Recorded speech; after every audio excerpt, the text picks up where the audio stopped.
evening, everyone. Let's get a round of applause for everyone who did the present and dance as well as song representation.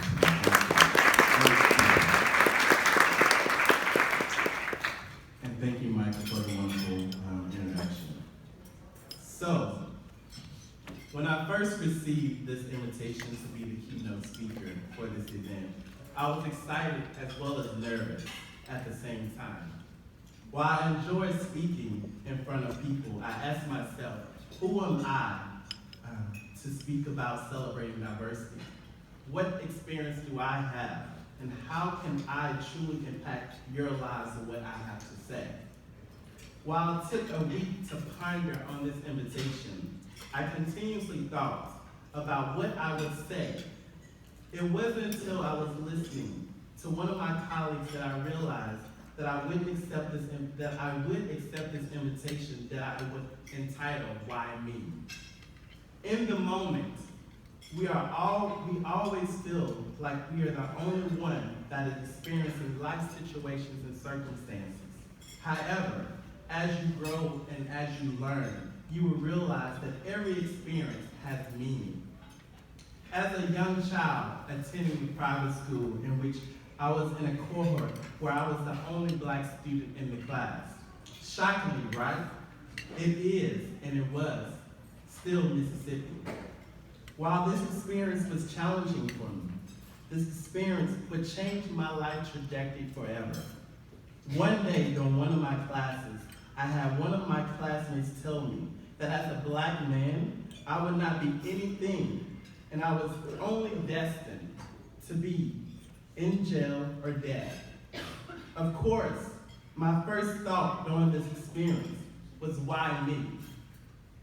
Why would one of my peers express so much racism and bigotry towards me when all I wanted to do was to learn and have a great time as a 6th grade student?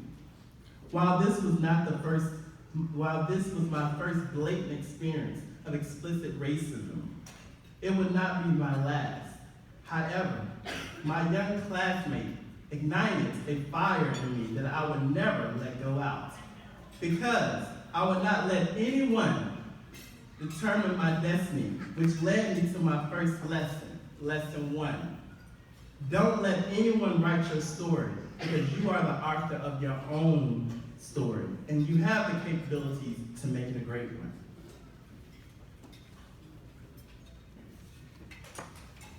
While I learned so much in private school, my second lesson came from when I attended high school.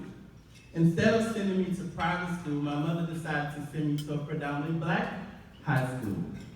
Even with me being in a school which I was surrounded by 100% of people that looked like me, I felt disconnected and I felt alone. Most of my classmates grew up together while I was an outsider that came from a different hometown, and no one really knew me. For this reason, I felt like I didn't fit in anywhere with anyone.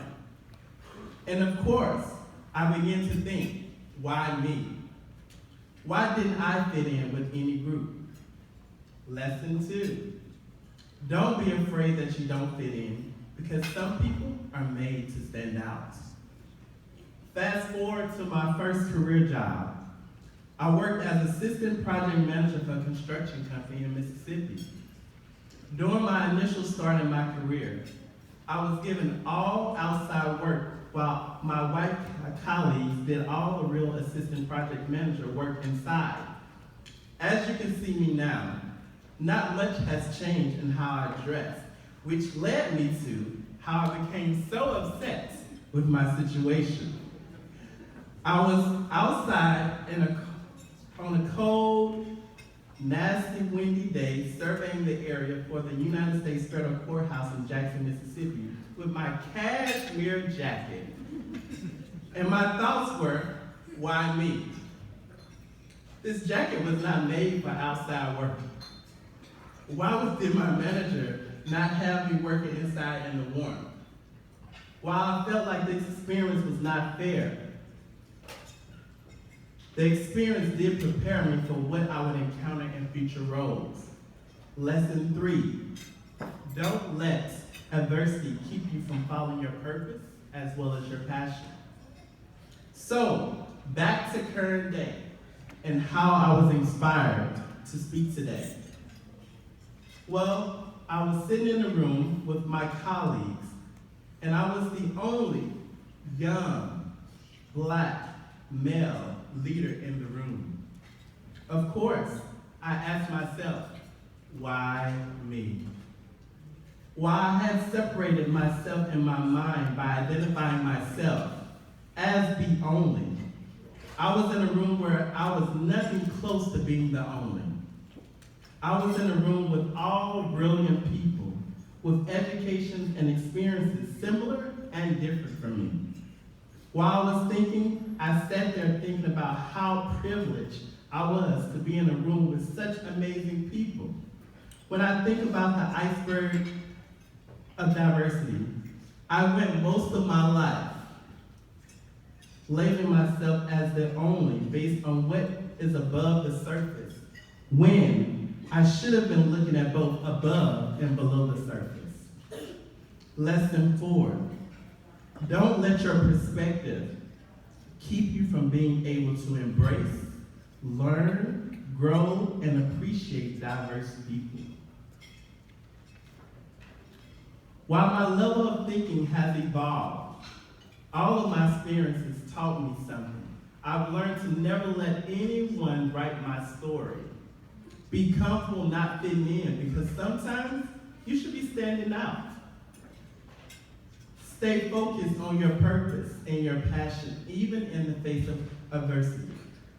Get out of your own mind and appreciate the value that everyone has to offer. All of my experiences are unique to my life, and everyone has similar stories and probably can relate to most. So I challenge you to be curious about others and to learn their stories.